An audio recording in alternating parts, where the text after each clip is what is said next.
Muy buenas noches, tengan todos ustedes. Es un honor para mí nuevamente darles la bienvenida a esta sesión ordinaria de hoy, 21 de mayo del 2025, pues con un tema muy importante que es la hemoglobinuria paroxística nocturna, que si bien en pediatría es más raro, en los adultos pues se presenta con mucha mayor frecuencia.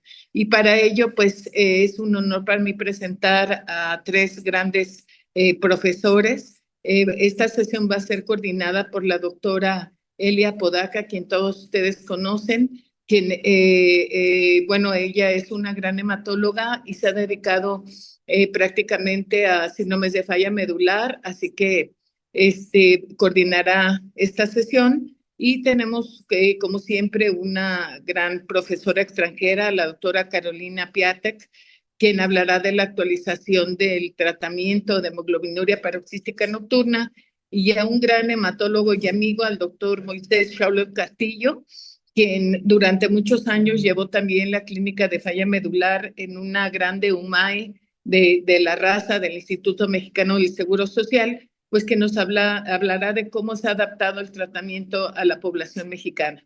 Entonces, sin más preámbulos, dejo a la doctora Elia Podaca, quien se va a hacer coordinar esta sesión. Muchas gracias. Hola, muy buenas noches. Agradezco antes que nada, Ame, por la invitación para coordinar esta sesión, pues de un tema que me agrada mucho, hemoglobinuria paroxística nocturna. Y antes de empezar esta sesión, recordarles que tenemos el próximo Congreso de Hematología en Puerto Vallarta del 15 al 18 de octubre, que ya se lanzó la convocatoria para los trabajos libres que se puedan enviar, y antes del Congreso va a haber por ahí un curso de investigación, sobre todo para hematólogos jóvenes, para residentes, pensando en que puedan mandar sus propuestas, un poco lugares, pero pues quien no lo intenta no lo puede lograr. Entonces, para que se vayan animando a esto. La próxima sesión los invitamos, que es linfoma de Hodgkin, con el doctor Villela, que todos lo conocen y apasionado del área de linfoma, la doctora Palowi de el Memorial Sloan Kettering Cancer Center, para el próximo 28 de mayo. Y agradecemos a Novartis por el apoyo para esta sesión. Y tenemos a dos grandes ponentes, como bien lo dijo nuestra presidenta, la doctora Ángeles, que es la doctora Carolina Piatek. Ella es su campo de expertise, sobre todo va enfocado a hematología benigna, trombocitopenia inmune primaria, anemia hemolítica autoinmune y sobre todo hemoglobinuria paroxística nocturna. Ha trabajado en los estudios fase 3 de ravulizumab, los seguimientos, y recientemente en el estudio alfa de la combinación de ravulizumab con danicopan. Su área de desarrollo es en la Universidad de Carolina del Sur, donde se formó como médico internista y también como hematóloga. Y de actualmente se encuentra siendo profesora en esta área. Y ella nos va a hablar acerca de lo que deberíamos de hacer en hemoglobinuria paroxística nocturna y lo que esperamos que en México podamos hacer en algún momento, y estamos pues haciendo esfuerzos para que eso se pueda llegar a lograr. Y como bien lo comentó la doctora Ángeles, todos lo conocen porque lleva 26 años de experiencia en nuestro país, el doctor Moisés Cholol Castillo, que a él le toca un tema, pues siento yo más difícil, porque es adaptar el tratamiento. ¿De qué manera adaptas algo tan bueno en un país donde no tenemos recursos? Pero vemos que nos comenta. El doctor lleva 26 años trabajando con síndromes de falla medular, sobre todo con anemia plástica, con hemoglobinuria paroxística nocturna, siendo durante todo este tiempo adscrito de hematología en la raza. Tiene un doctorado y una maestría en ciencias químico-biológicas. Y sin más por el momento, pues demos entrada a la presentación de la doctora Carolina Piatek, nada más para cuestiones de la traducción simultánea. Uno es el audio en español, dos el audio en inglés, para como deseen escucharlo.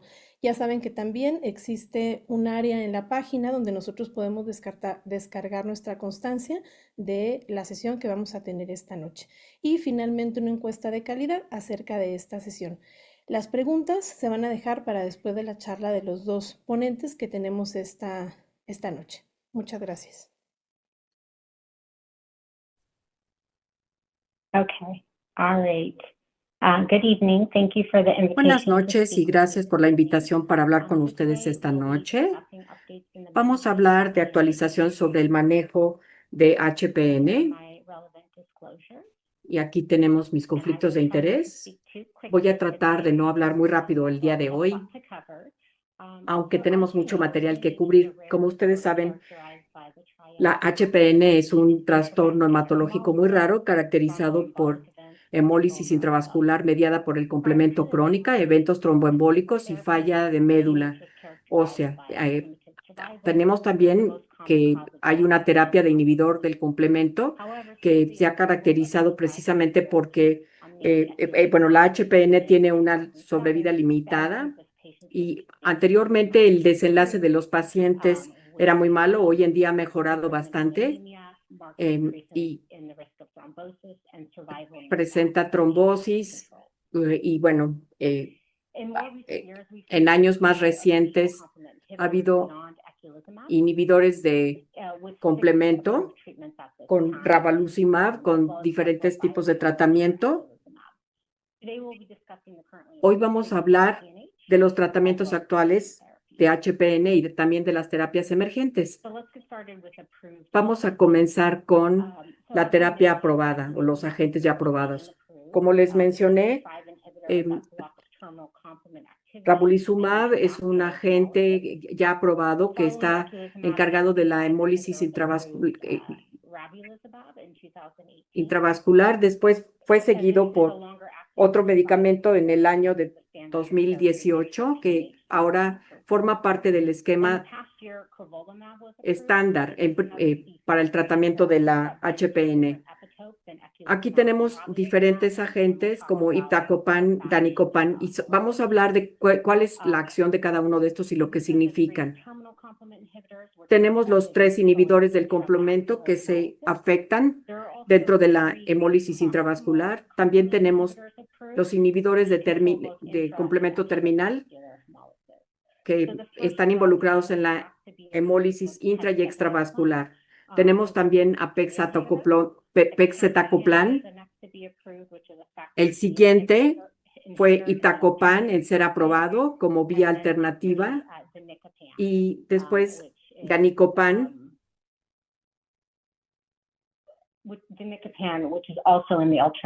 que también está dentro de la vía alternativa y fue aprobado como una terapia aditiva junto con eculizumab o ravulizumab en casos con hemólisis extravascular.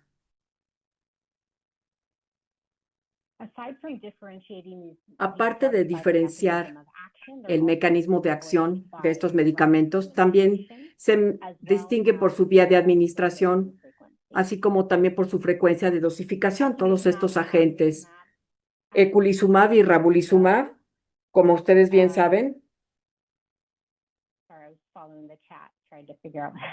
estoy tratando de ver. Bueno, el eculizumab y ravulizumab se administran cada 2 semanas y cada 8 semanas, respectivamente. Crovalimab es subcutáneo y se administra cada 4 semanas. Fue aprobado en Estados Unidos para la administración clínica. El pegcetacoplan es una infusión subcutánea que el paciente administra en casa 2 veces a la semana. Y el iptacopan y danicopan son medicamentos orales que se administran 2 veces al día o 3 veces al día. Y aquí pueden ver la fecha de aprobación en Estados Unidos, así como de otras indicaciones aprobadas para estos medicamentos. Bueno, vamos a profundizar en cada una de estas terapias. El eculizumab ya lleva cierto tiempo. Se trata de un anticuerpo monoclonal humanizado que se une a C5 y evita la escisión en C5a y C5b, bloqueando la formación del complejo de ataque a la membrana o MAC. También ha habido estudios de seguridad y eficacia, Triumph y Shepherd. Han sido eficaces en detener la hemólisis intravascular, reduciendo las necesidades de transfusión y también el riesgo de eventos trombóticos y mejorando la calidad de vida y la supervivencia de pacientes con HPN. Y esto ha cambiado ciertamente la vida de estos pacientes. Ahora, en el pasado año o algo así, Ha habido varios biosimilares de eculizumab aprobados en Estados Unidos para HPN, así como para SHU, y los estudios han mostrado equivalencia clínica para, en cuanto a farmacocinética, farmacodinamia y demás para los biosimilares. Pasando al ravulizumab, esto es un inhibidor de C5 de siguiente generación, aprobado en 2018, que tiene una modificación de 4 aminoácidos en la unión complementaria y en la región neonatal de FC, y también se dosifica en base al peso. El ravulizumab se asocia con una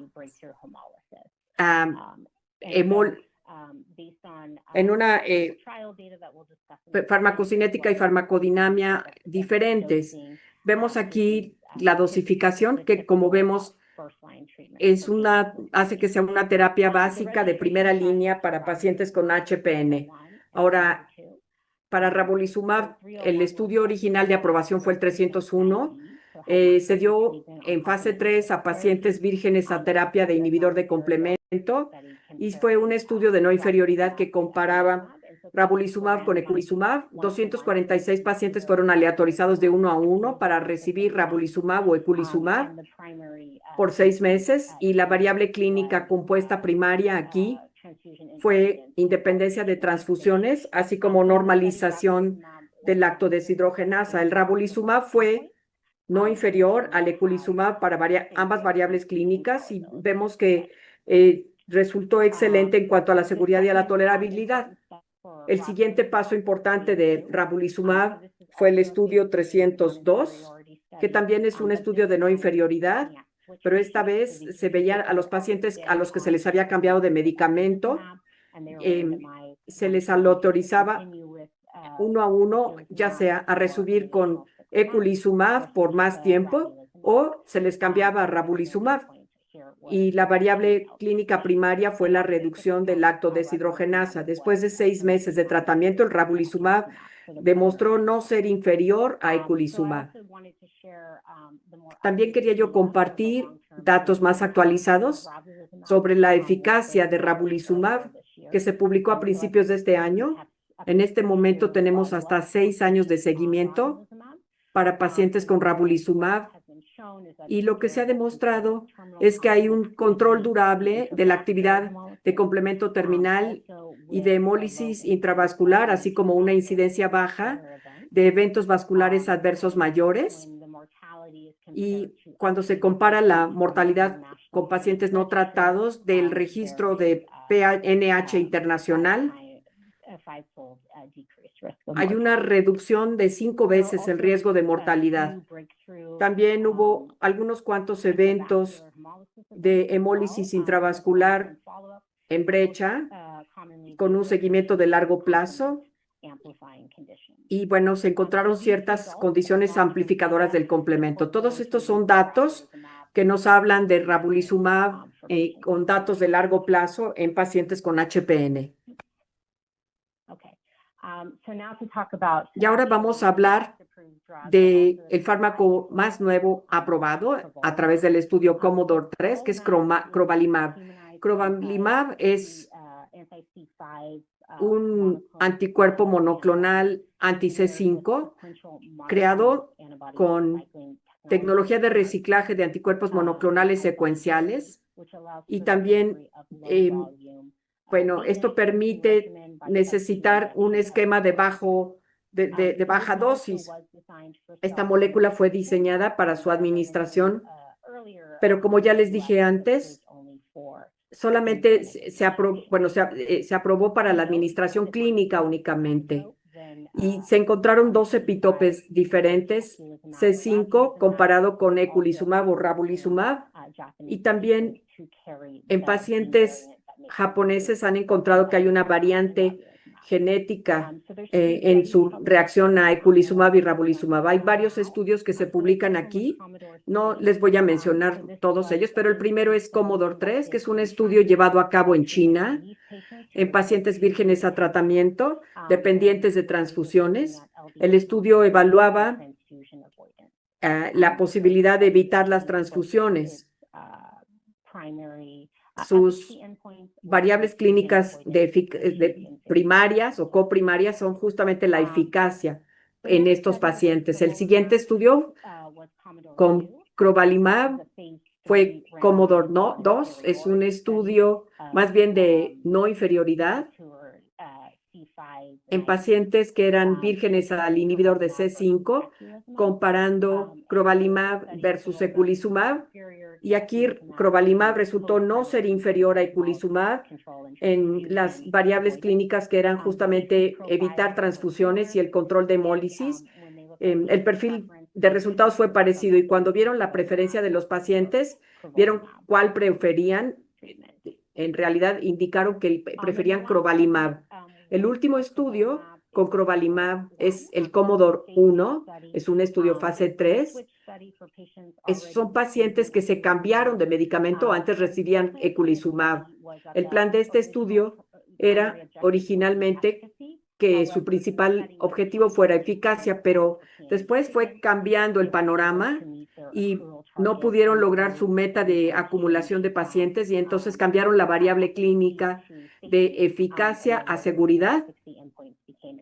Y bueno, se volvieron exploratorias esas variables clínicas. Encontraron que había un 77% de pacientes que recibían crovalimab y 67% que recibía eculizumab y no hubo eventos adversos que llevaran al retiro del estudio o a la muerte.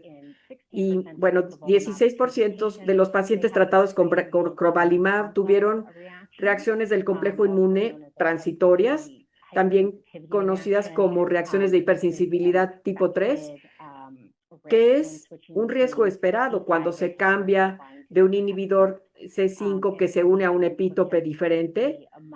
Y bueno, típicamente pues es de leve a moderado en la mayoría de los casos y en todos los pacientes se resolvió sin ninguna modificación del tratamiento. Es algo esperado, digamos, de alguien que se va a cambiar a eculizumab, a crovalimab.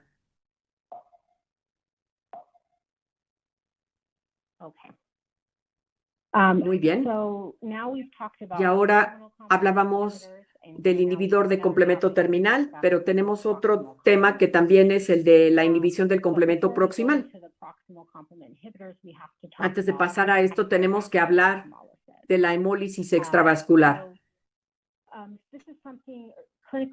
Esto es algo que, bueno, la hemólisis extravascular es importante con la terapia de los inhibidores de C5, pero ¿qué pasa cuando bloqueamos la actividad del complemento terminal con un inhibidor de C5? Pues las células regulatorias sobreviven porque no están siendo destruidas por hemólisis intravascular, pero siguen siendo glóbulos rojos alterados, codificados por C3 y se tienen como blanco para destrucción proceso arriba a través de la hemólisis extravascular más adelante. Entonces, esto es algo que otra vez le ocurrió a las personas con terapia de inhibidores C5 y puede ocurrir llevar a diferentes niveles de anemia y a veces los pacientes requirieron de transfusión. Entonces, los inhibidores de complemento tuvieron que resolver, o sea, se tuvo que resolver este problema con hemólisis intravascular, perdón. Y la esperanza era justamente encontrar medicamentos que pudieran ser utilizados para todos los pacientes con HPN. Vamos a hablar ahora entonces de pegcetacoplan, que fue el primer inhibidor proximal. Es un péptido cíclico anti-C3 pegilado que evita la interacción entre la convertasa C3 y C3, inhibiendo el complemento proximalmente. Se administra en casa subcutáneamente mediante infusiones a través de un dispositivo. El estudio HITO para pegcetacoplan fue Pegasus, que apareció en el New England Journal en 2021. Este es un estudio fase 3 abierto, de etiqueta abierta aleatorizado, con una respuesta inadecuada a eculizumab por hemólisis extravascular. Los pacientes estuvieron en terapia combinada eculizumab y pegcetacoplan, y después continuaron en un estudio aleatorizado a recibir uno o el otro fármaco. Y a las 16 semanas hubo un aumento en hemoglobina de 3.84 gramos por decilitro en los pacientes tratados con pegcetacoplan comparados con pacientes tratados con eculizumab. Y bueno, se evitó la transfusión en 85% de los tratados con pegcetacoplan y 15% de los tratados con eculizumab. Hubo otro estudio publicado después que también veía a pacientes inhibidores de complemento, o sea, vírgenes a él, el de estudio PRINCE, que comparaba pegcetacoplan con la terapia de apoyo. El grupo de pegcetacoplan mostró estabilización de hemoglobina y reducción de la lactodeshidrogenasa en comparación con la terapia de apoyo. Así que esto llevó a la autorización de pegcetacoplan y bueno, a través de esto lo hemos podido tener disponible para nuestros pacientes. Más recientemente surgió la aprobación de iptacopan. Iptacopan es nuestro primer medicamento oral aprobado para HPN. El factor B se requiere que forme la vía alternativa C3 convertasa. El iptacopan es una molécula pequeña de inhibidor de factor B. Y vemos aquí que los estudios se aplican, y aparecieron publicados en el New England Journal, el estudio Apply PNH, en donde se habla de 5-PNH o APPOINT-PNH, que es un estudio con vírgenes a inhibidor de complemento. Después se continuó con iptacopan como monoterapia seguido de inhibidores de C5. Después anemia residual en pacientes con inhibición de C5 por hemólisis extravascular. Al final de las 24 semanas de periodo del tratamiento, 51 de 60 de los pacientes tratados con iptacopan tenían más de 2 gramos por decilitro de aumento de la hemoglobina y 42 de 60 pacientes tratados con iptacopan tenían hemoglobina de 12 y 0 de 35 lograron las variables clínicas. El otro estudio, APPOINT-PNH, es un solo estudio, es un solo brazo, con pacientes vírgenes a inhibidor de complemento y los pacientes lograron más de 2 gramos por decilitro de aumento en la hemoglobina. De esta manera se aprobó el iptacopan para pacientes con HPN, tanto para los estudios iniciales como para hemólisis extravascular. Y el evento adverso más frecuente fue la cefalea. Y nuestro último medicamento aprobado para el día de hoy es Danicopan. Danicopan es un inhibidor del factor D que se administra como 3 veces al día como terapia aditiva, ya sea a ravulizumab o eculizumab. El estudio aquí se llama ALPHA.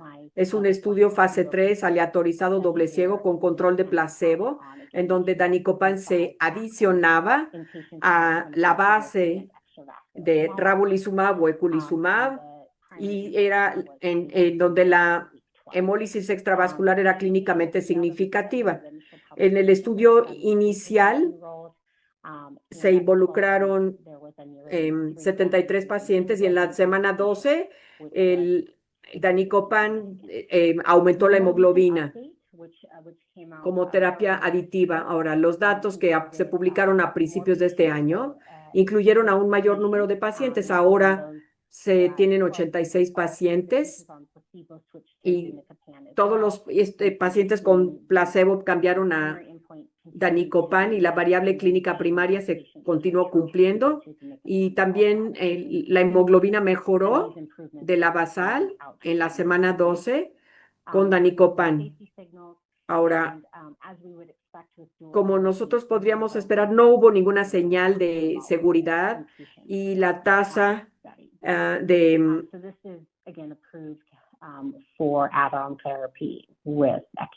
eventos por cada 100 se elevó. Hablemos ahora de muchas opciones de HPN. Aquí la pregunta que todos nos hacemos en la mente es ¿cómo entonces identificar qué tratamiento es mejor para qué paciente. Actualmente no hay ninguna guía que nos pueda ayudar. Este es un área en la que todavía estamos trabajando. Ahora, para la terapia inicial, la inhibición del complemento terminal, tenemos datos de eficacia y seguridad de largo plazo y a menudo es la primera elección, pero para muchos pacientes y proveedores sanitarios, sin embargo, la inhibición proximal con iptacopan, por ejemplo, también está bajo estudio. Hay que compartir la toma de decisiones con nuestros pacientes con respecto a qué opción les conviene mejor, hablar de la diferente frecuencia de dosis, las diferentes administraciones y ver pues cuál les funciona mejor. Por ejemplo, con iptacopan es un medicamento oral versus otros medicamentos que requieren de una administración, por ejemplo, subcutánea. Con la inhibición proximal, la hemólisis intravascular puede ser más severa. Aquellos pacientes entonces que tienen una hemólisis extravascular clínicamente significativa, se les da monoterapia con inhibición proximal o terapia aditiva con iptacopan, o se les puede añadir danicopan a la terapia con inhibidor de C5 con ravulizumab y nuevamente pues tendrá que comentarse con el paciente comparando los diferentes agentes uno frente al otro para ver cuál le resulta más adecuado. En cuanto a las terapias emergentes, son las que tenemos aquí. Quería yo comentarlas en estos últimos minutos con ustedes. La primera es una combinación de pozelimab y cemdisiran. Esta es una estrategia interesante porque el pozelimab es un inhibidor de C5 y se combina con un RNA de interferencia pequeña, que es el cemdisiran. Y tenemos, por ejemplo, una reducción de la inhibición de C5. Hubo un resumen que se presentó en ASH en 2024 valorando la combinación de ravulizumab en pacientes vírgenes y tratamiento con esta combinación, y lo que encontraron fue que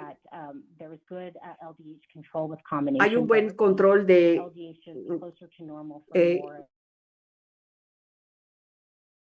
media de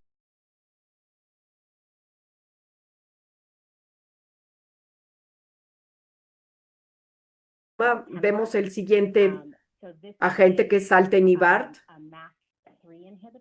que es un inhibidor MASP3, es decir, que es una proteasa 3 de serina asociada con lectina que se une a los mananos y que es un activador aguas arriba del factor D y regulador de la vía alternativa. Saltenibart es un anticuerpo monoclonal humanizado altamente selectivo que se une a MASP3.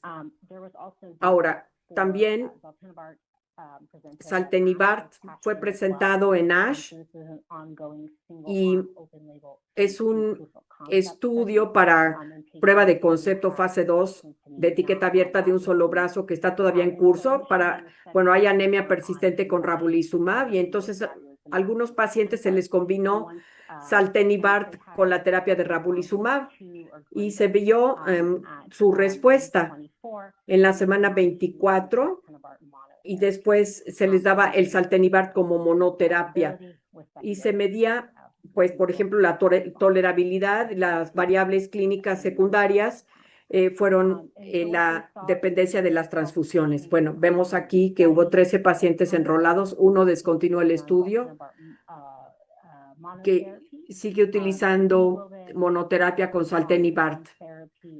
La hemoglobina con la terapia combinada se elevó y se mantuvo, y la hemoglobina se sostuvo después del inicio de la monoterapia con saltenibart y no hay ninguna señal de seguridad. Es decir, que ahora el estudio va a pasar a la fase 3. Y el último fármaco del que quiero hablarles es el fármaco HRS 5965, que es un inhibidor de factor B selectivo oral novedoso. Y en ASH el año pasado se presentó el estudio aleatorizado de etiqueta abierta fase 2 realizado en China con pacientes vírgenes a tratamiento, 26 pacientes aleatorizados, 1 a 1, y estaban evaluando diferentes niveles de dosis. La variable clínica era el cambio en hemoglobina desde la basal. Buscaban niveles rápidos y durables de disminución en la LDH y mejoría en la hemoglobina. Así es que ambas terapias pues son dos agentes potenciales que se podrían utilizar, y como resumen, la meta de la terapia de inhibidor del complemento, cuando vamos viendo todas estas opciones, es importante recordar sobre todo nuestra meta, que es controlar la hemólisis intravascular, reducir el riesgo de trombosis y mejorar la anemia y, por supuesto, mejorar la sobrevida. Con varias terapias aprobadas ahora para HPN, se sigue discutiendo cuál es la secuencia óptima de las terapias. En un estudio inicial tuvimos la inhibición del complemento terminal con eculizumab, ravulizumab y crovalimab, o la inhibición proximal con pegcetacoplan y tacopan. Después hablamos de los pacientes que tienen una hemólisis extravascular significativa clínicamente hablando, con terapia de C5, inhibidores de C5, que deberán de recibir la inhibición proximal o bien cambiar a pegcetacoplan o iptacopan, o bien recibir una terapia dual aditiva con eculizumab o ravulizumab con danicopan. Es decir, que sigue habiendo mucha investigación y mucha innovación en el campo de la HPN.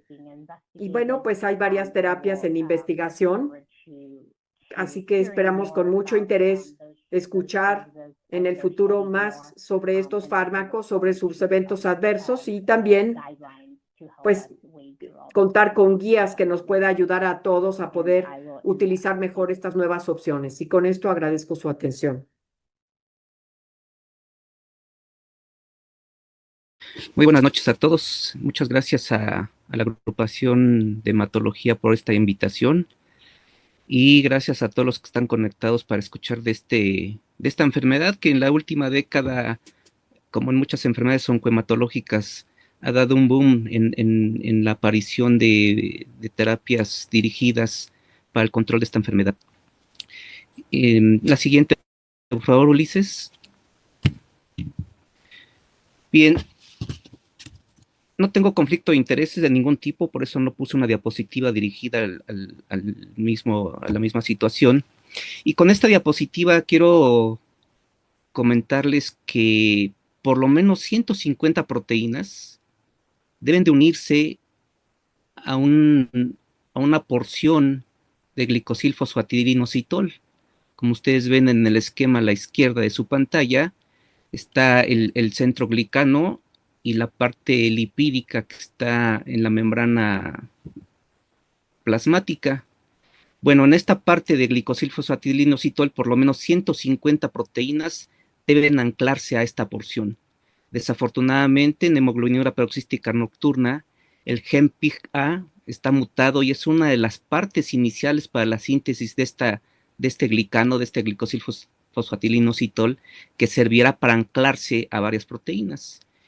Y dentro de estas proteínas que se deben de anclar están dos importantísimas que dan como consecuencia esta enfermedad, que son CD55 en la porción proximal del control del sistema de complemento a nivel de C3, y CD59 que está impidiendo la activación del complejo de ataque de membrana a nivel de C5, C5A hasta C9.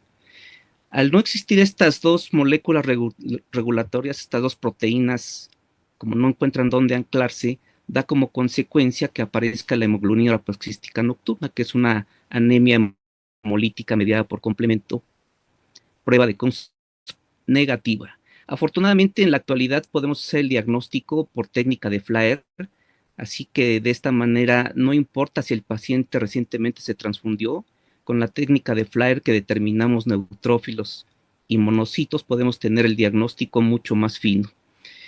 Dado entonces, esta enfermedad tendrá hemoglobinemia, hemoglobinuria y una médula ósea con hiperplasia eritroide. Siguiente. Y aquí vemos las moléculas que están siendo no ancladas al glicosilfosfatilinositol por no existir la síntesis del mismo, que es CD59, que impide la formación del complejo de ataque de membrana, y CD55, que inhibe a la C3 convertasa y por lo tanto impide que la parte proximal del sistema de complementos se active. Siguiente. Recordemos que la vía del complemento, y esto es importante que lo recapitule y lo mencione en este momento, dado que, como ya escucharon a la doctora Piatek, existen varios fármacos que están impidiendo la activación en la porción proximal de C3 convertasa y en la porción distal C5 convertasa. Si nos ubicamos en la parte inferior donde dice C5B9, recordemos que esta es la porción donde se forma el complejo de ataque de membrana, y esto dará como consecuencia destrucción celular. Y esto es a través de C5B, cuando empieza todo la destrucción celular.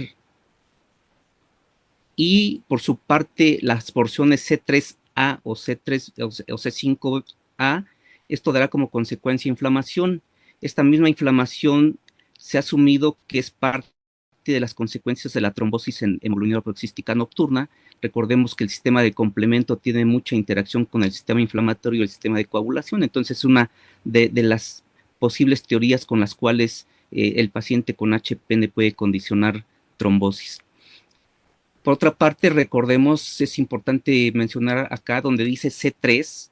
C3 es una porción donde convergen las tres vías de activación del complemento: la vía de la lectina, la vía clásica y la vía alternativa. Y veamos aquí cómo la vía alternativa, C3 sufre una hidrólisis espontánea. De hecho, la vía alternativa es una vía del complemento que está activa toda la vida, está activa continuamente, y esto sirve de una manera, aunque es una activación del sistema de complemento en una porción muy baja, debe de estar activa para defendernos de cualquier situación inflamatoria infecciosa.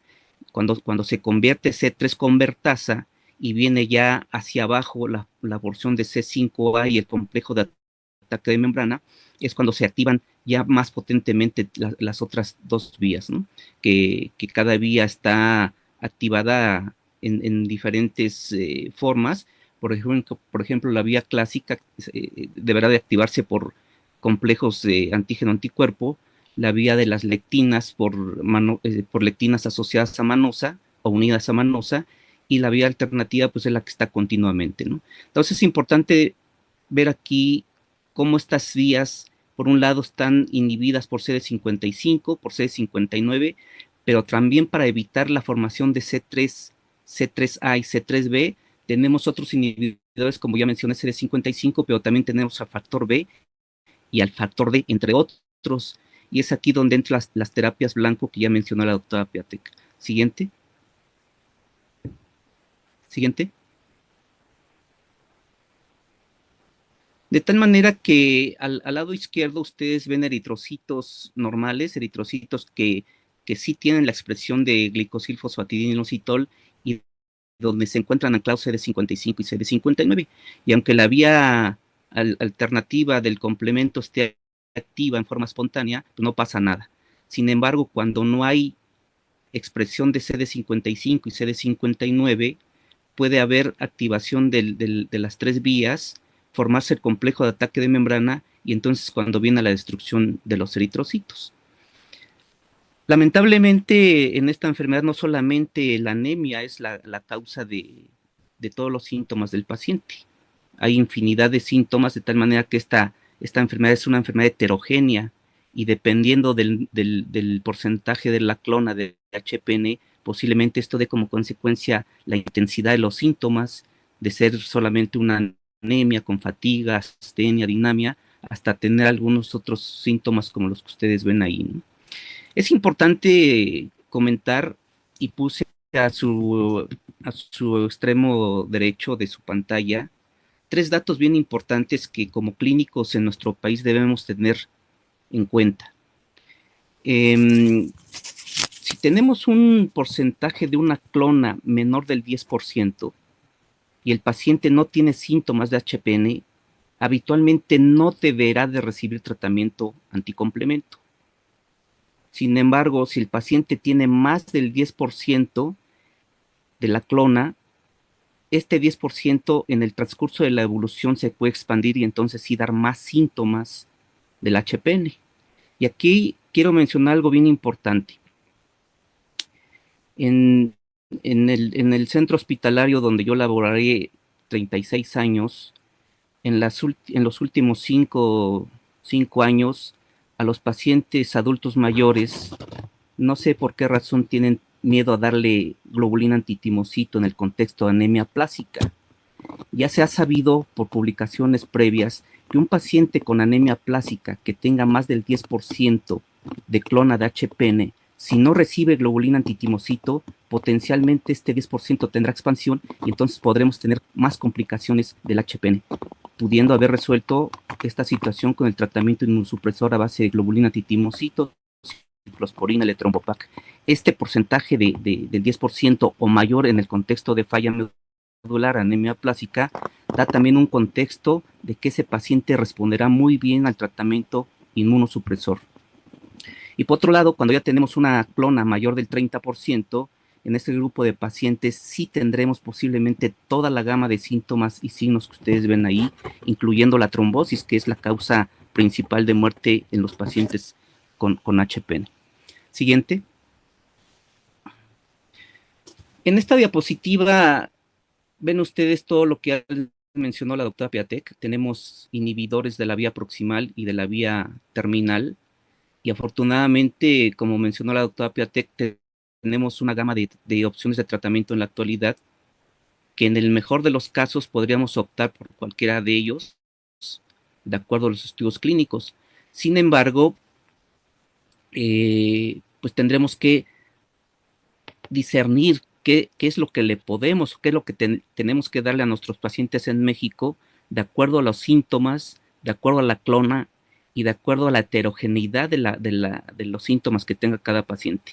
Quiero comentarles antes de seguir a la siguiente diapositiva que el doctor Bat en el 2018 hizo un análisis de 319 pacientes en el contexto de falla medular. De estos 319 pacientes, 117 tuvieron anemia plásica sin clona de HPN. 132 tenían las dos enfermedades, es decir, anemia plásica HPN, 132 de los 319, 26 pacientes tuvieron HPN de nuevo y 26 pacientes tuvieron HPN posanemia plásica y solamente 44 tuvieron HPN de nuevo. Entonces, en ese contexto, dentro del HPN con falla medular, sí tendríamos que evaluar cualquiera de estas situaciones que tiene el paciente para poder definir qué es el tratamiento que sigue cuando hacemos el diagnóstico de nuevo. Siguiente.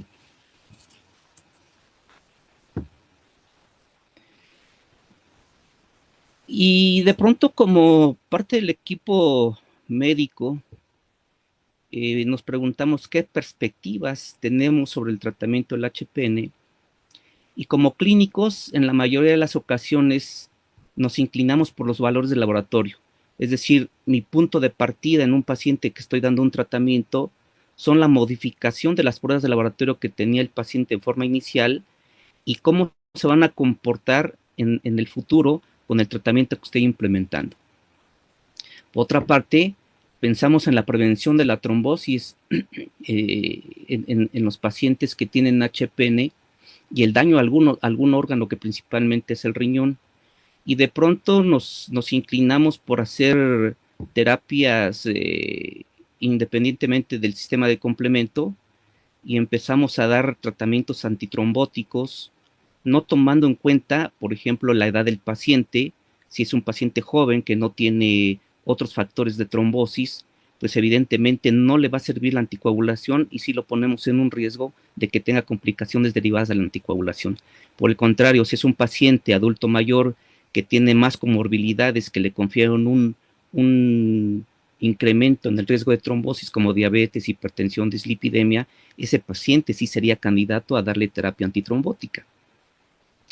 Otra parte que nos preocupa como médicos cuando vamos a iniciar algún tratamiento inhibidor del complemento son la prevención de las infecciones, y principalmente nos preocupamos porque el paciente tenga su aplicación de la vacuna contra meningococo, contra neumococo, y esto evidentemente tenemos que garantizárselo al paciente. Habitualmente en la literatura se menciona que los pacientes cuando van a recibir un inhibidor del complemento proximal, basta y es suficiente con que se vacunen contra influenza y contra COVID, y por el contrario, en pacientes que van a recibir una terapia de anticomplemento terminal, deberá de recibir evidentemente vacuna contra meningococo. Y luego de pronto, la calidad de vida de los pacientes, para el paciente es más importante que para los médicos. Para los médicos de pronto nos podemos a ver los parámetros laboratorios, si está respondiendo o no a la dosis que les estamos dando, pero para el paciente la calidad de vida es súper importantísimo. ¿Por qué? Porque la calidad de vida no solamente es las manifestaciones clínicas que tiene de la enfermedad, sino también de los síntomas agregados al tratamiento que estamos implementando. Y entonces el paciente de pronto no ve reflejado la modificación de las pruebas de laboratorio con las mejoras en su calidad de vida. Y esto es posiblemente a lo que la doctora Piatek se refería en relación a que cuál es el mejor tratamiento que deberíamos implementar a los pacientes teniendo una gama de inhibidores del complemento. Siguiente.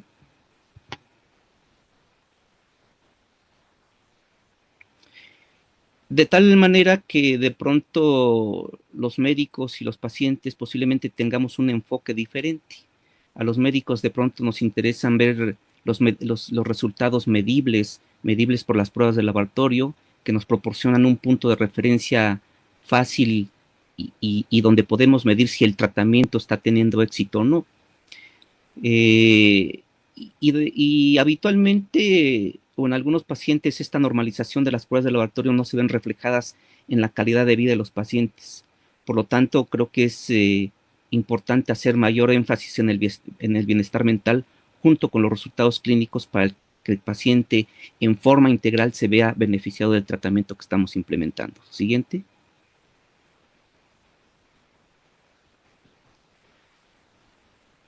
Y de pronto, parte de lo que tenemos que tener como base para evaluar la respuesta al tratamiento es qué tanto estoy modificando efectivamente los parámetros del laboratorio en relación específicamente a la hemoglobina, a los reticulocitos, y si están o no relacionados con falla medular, de tal manera que en la actualidad ya sabemos qué parámetros tomar en cuenta para definir si el paciente tiene una respuesta adecuada, es decir, completa, una respuesta mayor, una respuesta buena, una respuesta parcial, una respuesta menor, o no hay respuesta.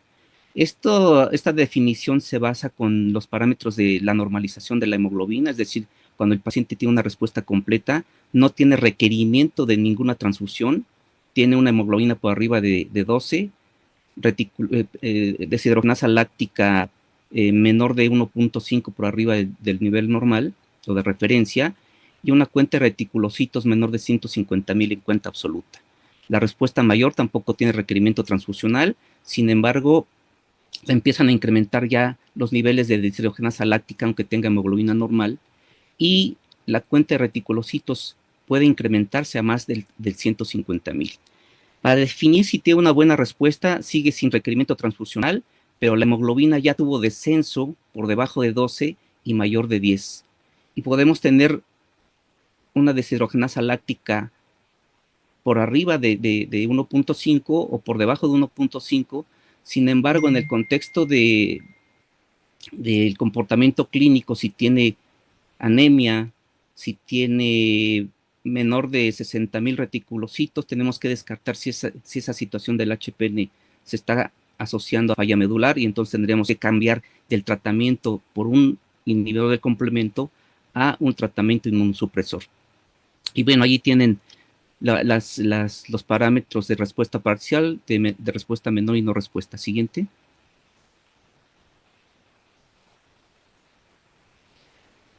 Bueno, ya la doctora Piatek mencionó todos estos fármacos inhibidores del complemento en su forma terminal y en su forma proximal. Ahí están los años de aparición de cada uno.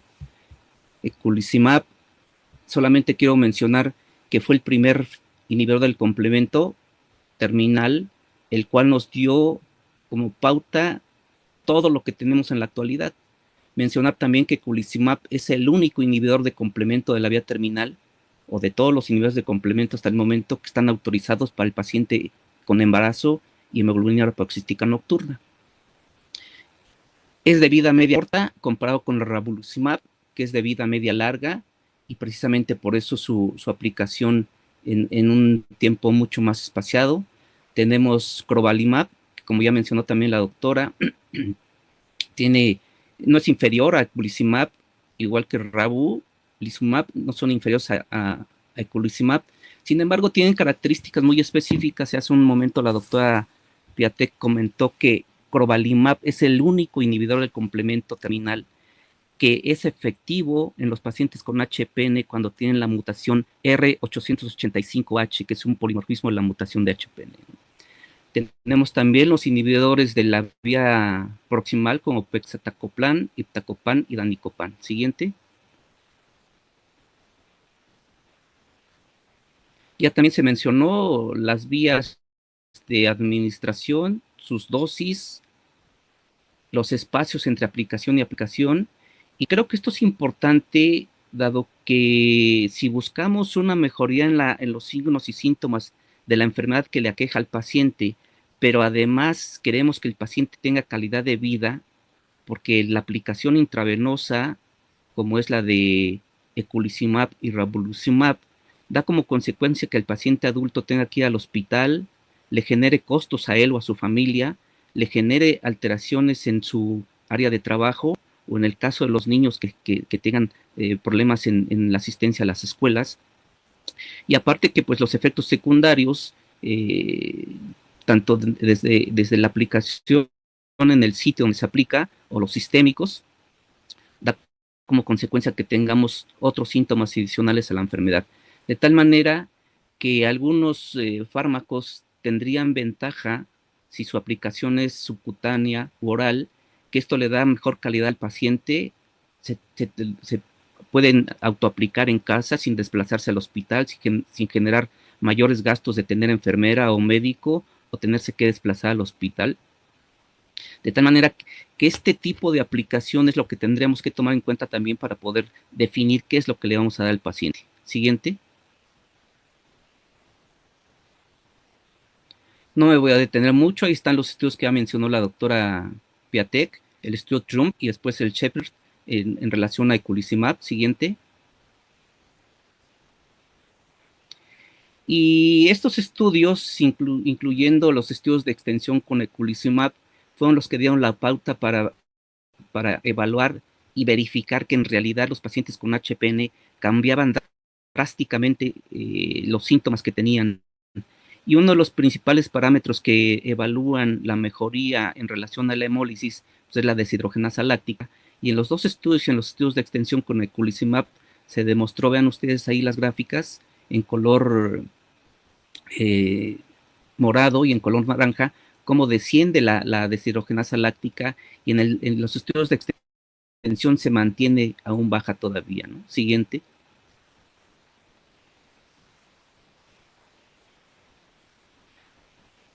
Bien, en esta gráfica también es importante retomar lo que ya se comentó, y es en relación a la independencia de transfusiones. Y ustedes ven ahí cómo en el tiempo el estudio Triumph demostró que los pacientes que reciben eculizumab versus placebo se independizan de una manera muy importante de las transfusiones sanguíneas con una P significativa. Siguiente. Y comentábamos en el inicio de la charla que la calidad de vida es muy importante. En estudios ya se mencionaron, de estudios fase 3, que han pasado por los resultados no solamente de marcadores de Molly, sino también en la independencia de transfusión, se han evaluado escalas de calidad de vida. Desafortunadamente, las escalas de calidad de vida que se hicieron inicialmente, pues no fueron diseñadas o no estaban diseñadas para pacientes con HPN, de tal manera que los parámetros que se utilizaban eran en pacientes con cáncer. Sin embargo, estas escalas de calidad de vida, como la EORTQ C30, refleja que cuando se tienen de 5 a 10 puntos de mejoría, eso traduce una calidad de vida. Y si ustedes ven en la tabla, en los pacientes con HPN del estudio Shepherd, demostraron más de 5 puntos de mejoría en su calidad de vida, de tal manera que estos estudios demuestran que si el paciente empieza a tener calidad de vida. Siguiente.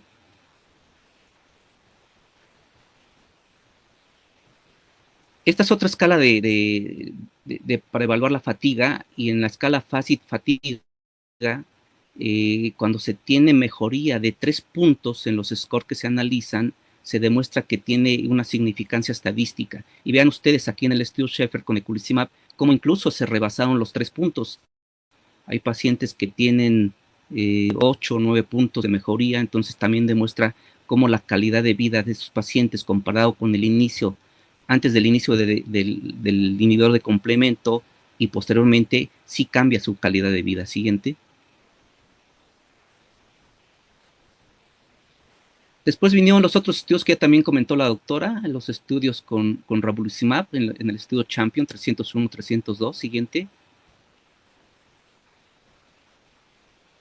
En esta gráfica ustedes ven la frecuencia de la aplicación de ravulizumab versus eculizumab, y entonces esto, al ser más frecuente la aplicación, desplazarse más continuamente el paciente al hospital, pues genera gastos, genera incomodidad, genera cuestión de trabajo, dinero, etcétera, ¿no? De tal manera que tener una gama de medicamentos, pues nos da la oportunidad de definir junto con el paciente qué es lo mejor para ellos. Siguiente.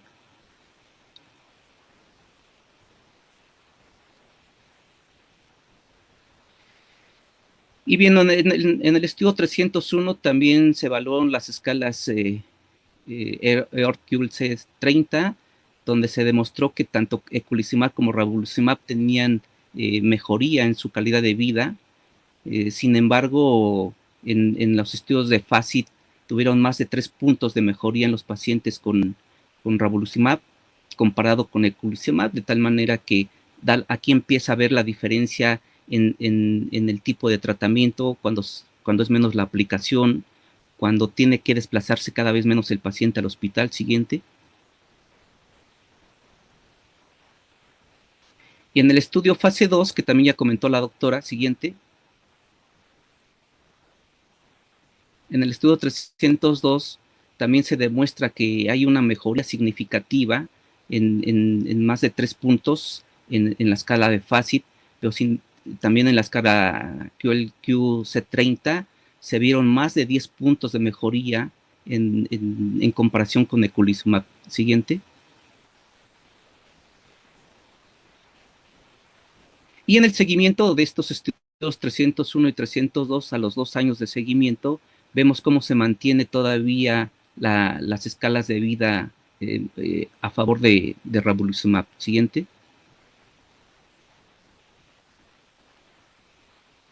Ahora, el tercer fármaco inhibidor de la vía terminal, que ya también se mencionó hace un rato. Siguiente. Vean ustedes cómo también demuestra una mejoría en el descenso de la deshidrogenasa láctica, de tener en forma basal a normalizarse en forma subsecuente, y vemos cómo ahí la evolución de CROVA con eculizumab se parecen mucho las gráficas. Siguiente.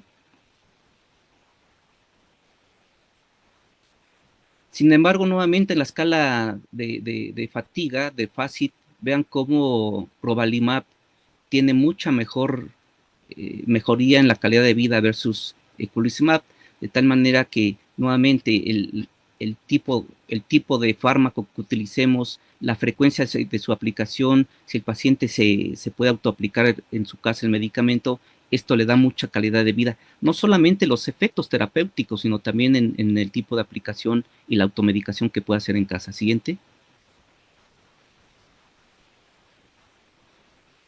Siguiente.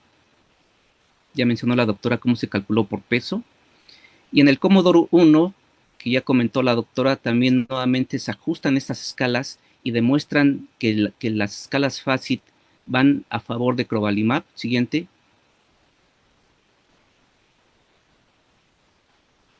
Aquí se ha demostrado nuevamente a 2 años de seguimiento del Commodore 1. Vean cómo la escala de FACIT se mantiene en el tiempo, hasta 97 semanas. Siguiente.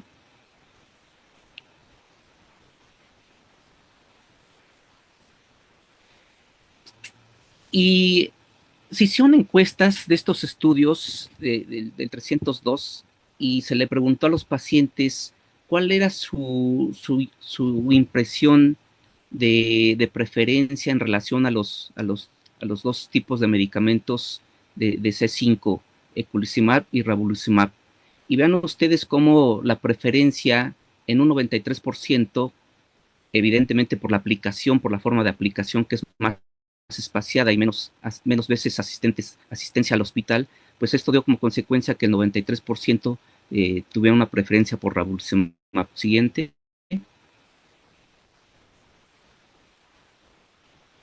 Y se le preguntó a los pacientes que cuáles eran los motivos por los cuales preferían ravulizumab a eculizumab y vean la frecuencia de infusiones, el planear mejor sus actividades de acuerdo al número de infusiones.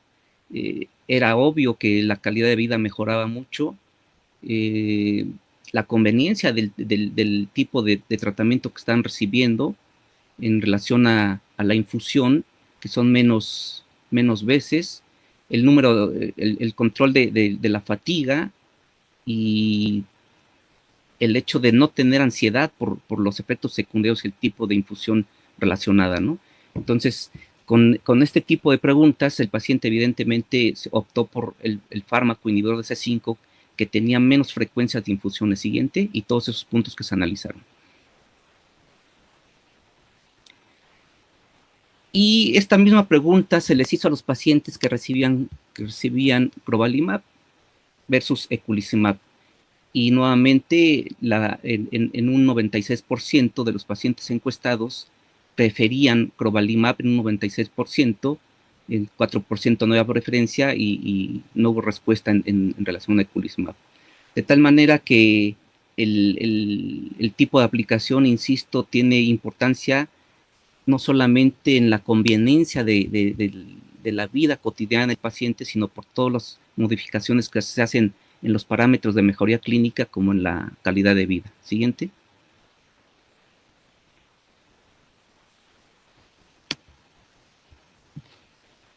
Y aquí también se hizo un análisis de si se le preguntaba al paciente si preferían ravulizumab o crovalimab, y vean, en un 62% la respuesta fue a favor de crovalimab, contra un 28% de ravulizumab, y un 10% no tenía preferencia, posiblemente por sus actividades, que no tenían que desplazarse o no tenían actividades extras a solamente la atención de su enfermedad. Siguiente.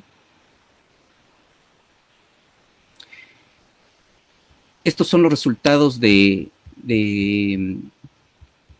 pegcetacoplan, y en la parte inferior vean cómo la escala FACIT de la tabla, la escala FACIT, el score de FACIT fatiga, tanto en el estudio PADOC como el PRINCE y el Pegasus, la escala FACIT tuvo respuestas significativas a favor de la mejoría en su calidad de vida en relación a la fatiga, no solamente en los parámetros de marcadores de hemólisis. Siguiente. Ya también comentó la doctora los inhibidores de la vía inicial, los orales, factor B, inhibidor, y el factor D. Solamente quiero mencionar en esta tabla que el factor B es sintetizado en el hígado, actúa directamente inhibiendo a C3 convertasa, y por el contrario, el factor D se sintetiza en el adipocito y este tiene que tener ayuda todavía para poder unirse con factor B y así inhibir en forma conjunta con algunas serinproteasas asociadas a manosa para poder actuar en C3 convertasa. Siguiente. Y aquí en esta tabla puse los dos resultados de ambos. En la parte izquierda, en la tabla, está Danicopan y en las gráficas de la derecha están los resultados de iptacopan. Y vean ustedes cómo los parámetros de los parámetros de hemólisis y las escalas de mejoría son impresionantes. O sea, se despegan muchísimo cuando los comparamos en el caso de iptacopan con eculizumab. Hay una mejoría bastante alentadora. Y en el caso de danicopan, el único problema que tenemos es que debe de ser asociado a otro inhibidor de la vía terminal, ya sea eculizumab o ravulizumab, comparado con danicopan, con iptacopan, que puede ser monoterapia, como se han descrito en los estudios que ha mencionado la doctora Piatek. Siguiente.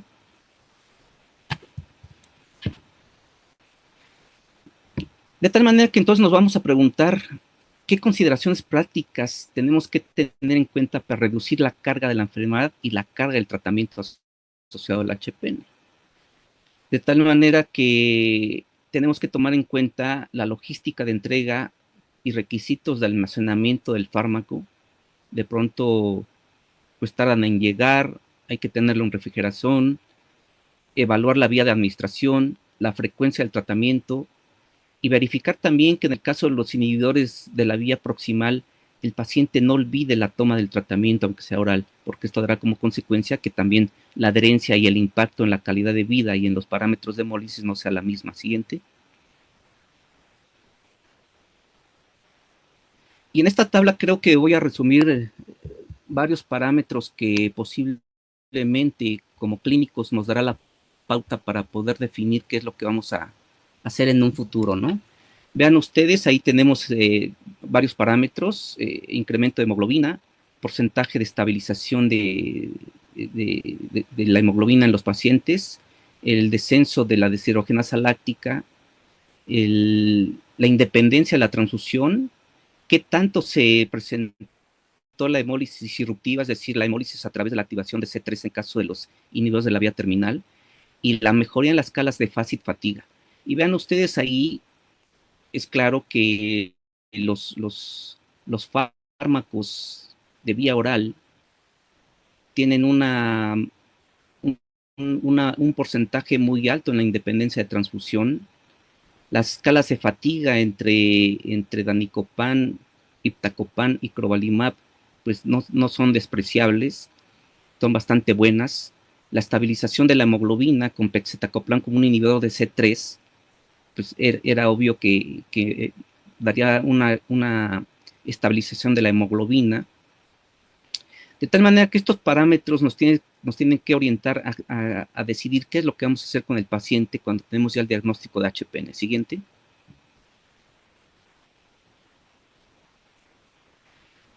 Sabemos todos que estos inhibidores de la vía terminal y de la vía proximal tienen un costo, y es un costo bastante considerable, de tal manera que a menos que el paciente tenga apoyo por algún estudio clínico y sea incluido en ellos, pues tendrán el tratamiento. Sin embargo, yo creo que en un paciente incluso que tenga una remuneración de su trabajo, de sus negocios, al final tener un tratamiento de por vida o por largo tiempo, pues impacta en su economía. De tal manera que hay dos inhibidores de C5, como eculizumab, son biológicos que se han hecho después de que ha perdido la patente Soliris, y es uno de Amgen, ABP 959, y otro de Samsung Bioepix, SB12. Entonces, esta es otra oportunidad en el momento que nosotros tuviéramos este biosimilar en nuestro país. Sin embargo, pues como ya vimos en las encuestas, el impacto en la calidad de vida puede ser que no sea tan impactante como, como los otros que tenemos de la vía proximal. Sin embargo, en relación a costo, bueno, pues creo que es una opción. Siguiente. Y ahí vean las tablas del estudio del biosimilar de Samsung, comparado con Eculizumab, y las respuestas, pues, en realidad son muy parecidas, ¿no? Siguiente.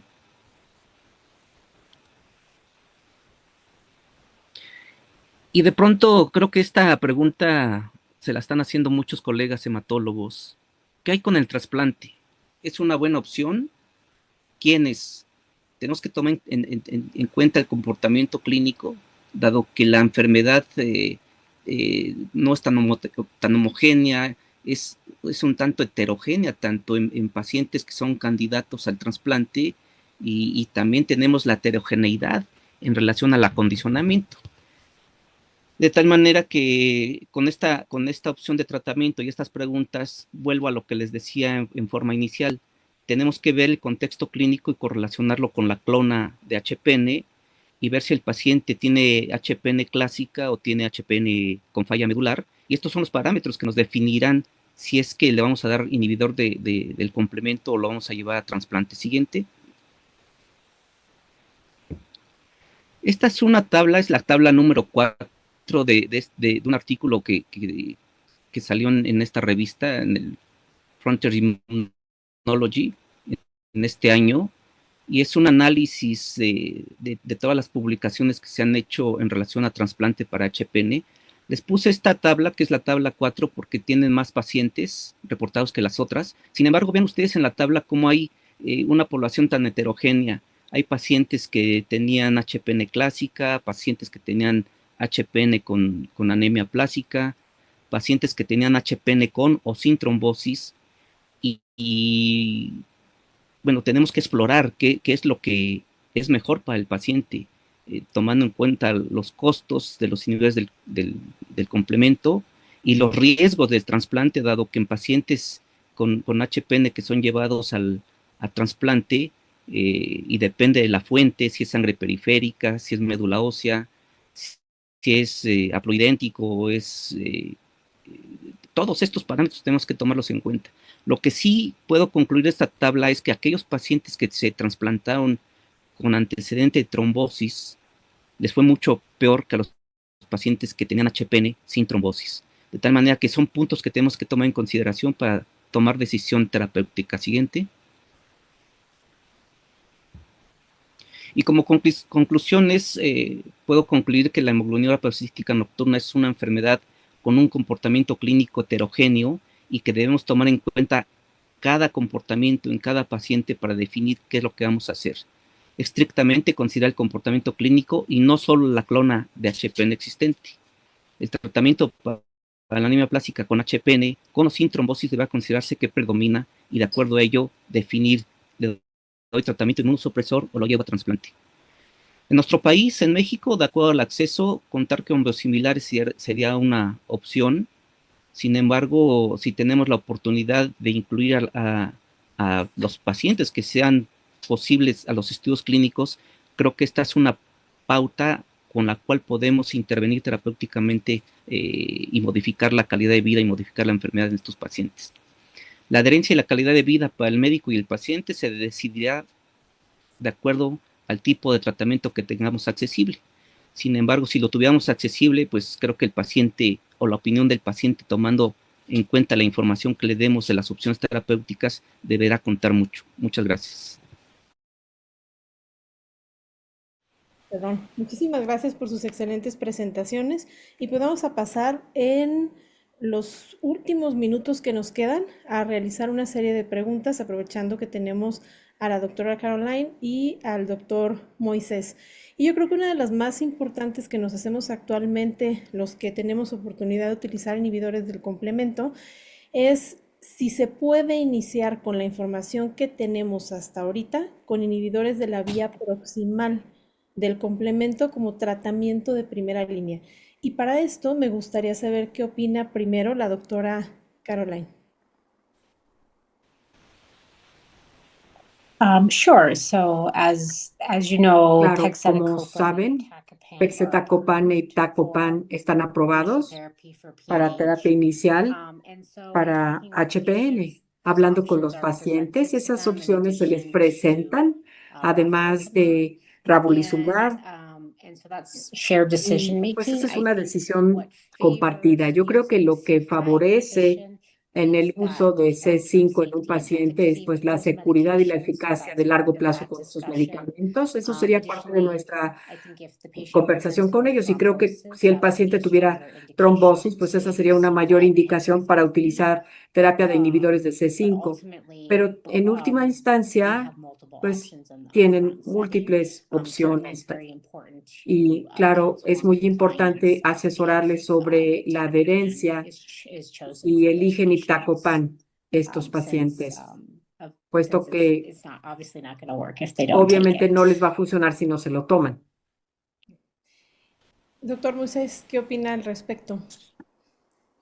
Sí, yo creo que, bueno, además de lo que ya comentó la doctora Piatek, que tanto pegcetacoplan como iptacopan están autorizados ya para su prescripción en HPN como primera línea, creo que sí, como médicos nos ponemos a analizar los resultados de los inhibidores de la vía terminal, que muchos de ellos, hasta 2/3, en el transcurso de la evolución van a tener hemólisis irruptiva por activación de la vía proximal. Recordemos lo que comentamos al inicio de la charla, que la vía alternativa está activada en forma baja, pero siempre está activada. Entonces es lógico pensar que si yo doy un inhibidor de la vía terminal, en algún momento el paciente va a tener activación de la vía proximal a través de la vía alternativa, y cuando tenemos incluso procesos infecciosos, se activará en mucha más intensidad a través de la vía clásica y a través de la vía de las lectinas. De tal manera que si de acuerdo a los resultados de los estudios clínicos vemos que muchos pacientes con inhibidor de la vía terminal van a llegar a hacer hemólisis por la activación de la vía proximal, pues evidentemente, pues yo creo que si yo tuviera HPN decidiría que me dieran un inhibidor de la vía proximal, ¿no? ¿Y cree, doctora Caroline, que existirá algún score para poder predecir en algún momento con qué iniciar?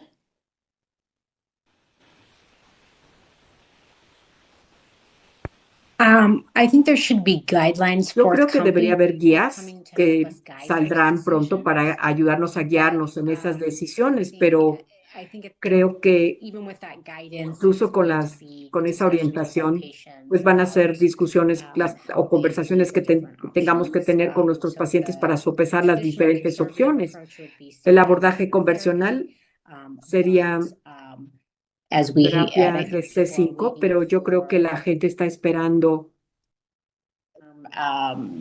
or real world breakthrough hemolysis data to hemólisis, continue to datos sobre hemólisis en brecha del mundo real para pasar a la inhibición proximal. Entonces, una de las preocupaciones es que eventos de hemólisis en brecha puedan volverse más severos con la inhibición proximal. Y entonces eso sería la preocupación. Es más o menos una misma narrativa, ¿no? Que se dice que esta es una enfermedad de hemólisis intravascular y los inhibidores C5 son muy útiles para controlarla. Y la anemia que vemos con la hemólisis intravascular, aunque puede ser un problema para los pacientes, no está asociada con el riesgo de trombosis o mortalidad. Entonces uno tiene que también sopesar esto, pero creo que en última instancia, como clínicos, vamos a seguir esperando datos actualizados y esperemos que tengamos más datos, por ejemplo, el mes próximo, y que pues vayamos evolucionando a medida que esté disponible más información ya como a nivel general. Gracias. ¿Y cómo manejan ustedes los episodios de hemólisis intravascular farmacodinámica en un paciente que está con un inhibidor de la vía distal del complemento? Porque tampoco es algo que no está muy bien definido.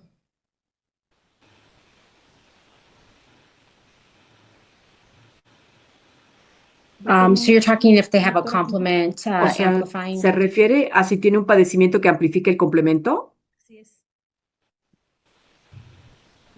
So with C5 inhibition, I Con la think inhibición de that is C5, yo defined. Are you creo talking que about proximal? se define, o sea, ¿se refiere a proximal? No, Or- las hemólisis de brecha, generadas por alguna cirugía, algún proceso inflamatorio, ponen una dosis extra o solo manejan el proceso inflamatorio.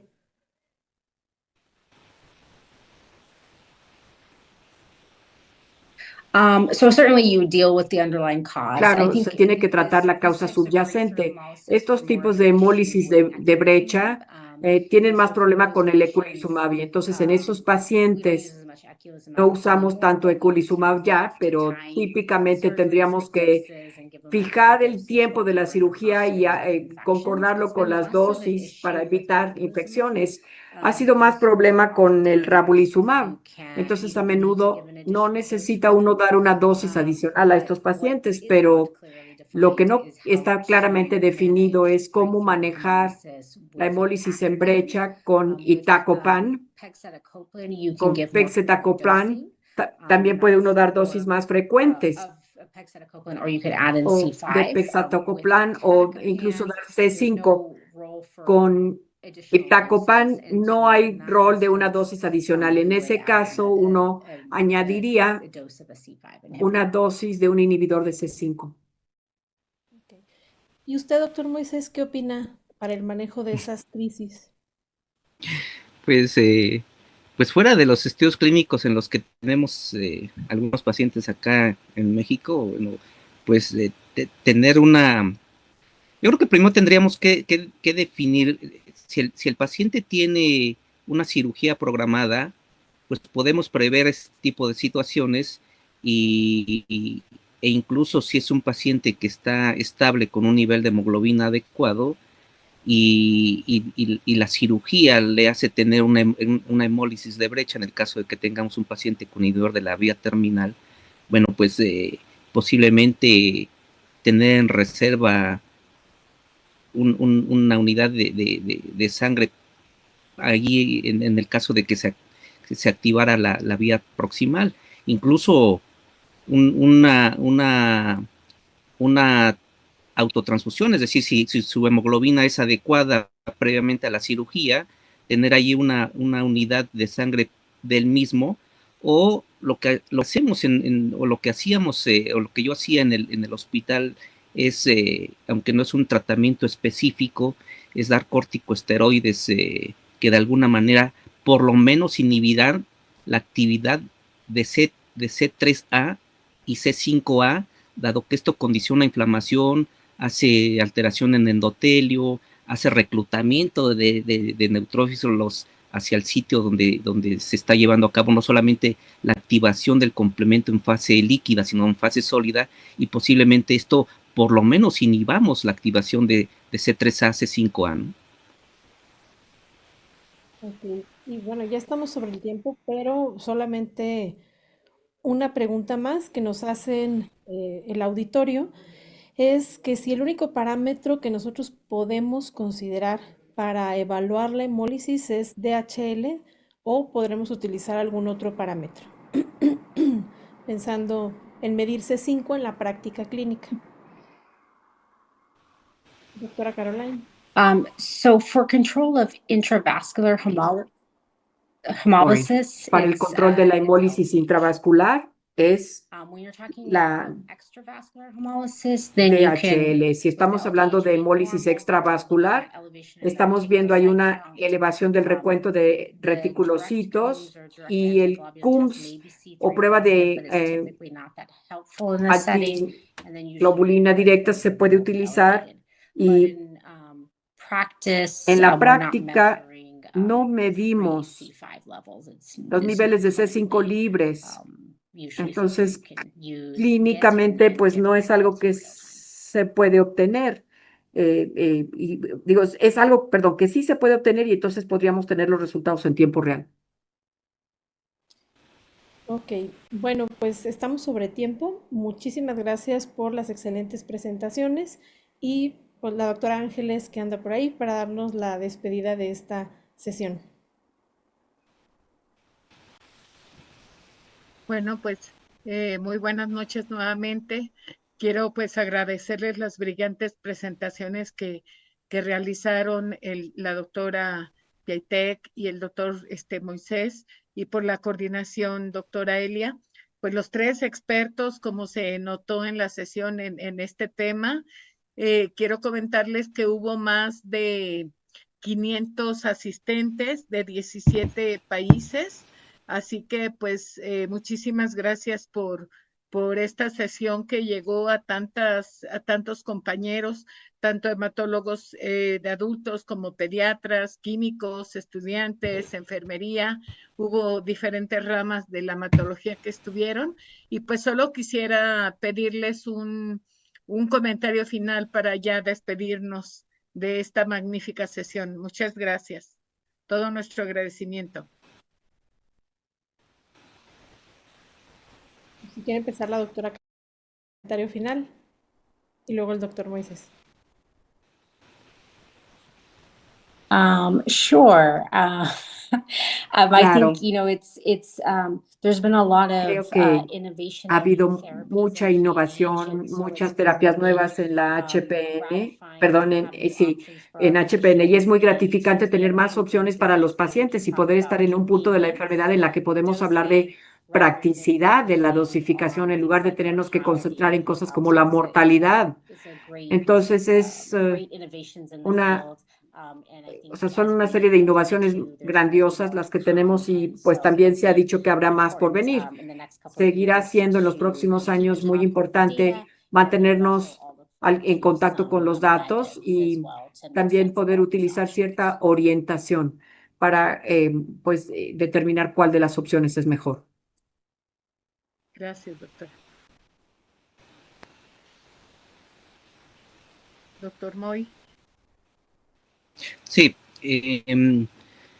creo que nos estamos enfrentando en este caso, o en el caso de que donde utilizamos terapias blanco, y específicamente en HPN, nos estamos enfrentando a un dilema, y donde debemos aprender mucho más de la intervención terapéutica, dado que tratando de mejorar con toda una gama de inhibidores del complemento, creo que un papel importante es que no olvidemos las consecuencias que podemos generar en el paciente, es decir, específicamente los procesos infecciosos.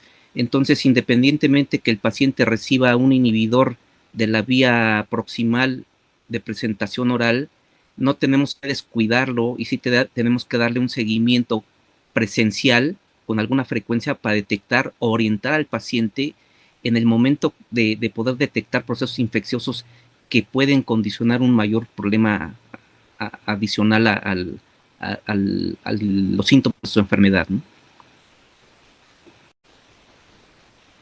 Bueno, yo muchas gracias por la invitación, yo no di sesión, pero creo que uno de los grandes retos que tiene nuestro país es que logremos que estos pacientes tengan acceso a tratamiento.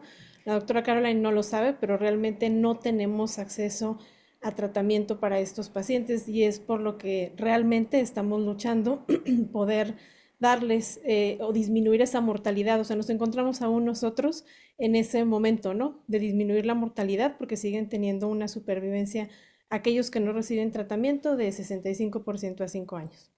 Muchas gracias por la invitación. Bueno, pues muchísimas gracias.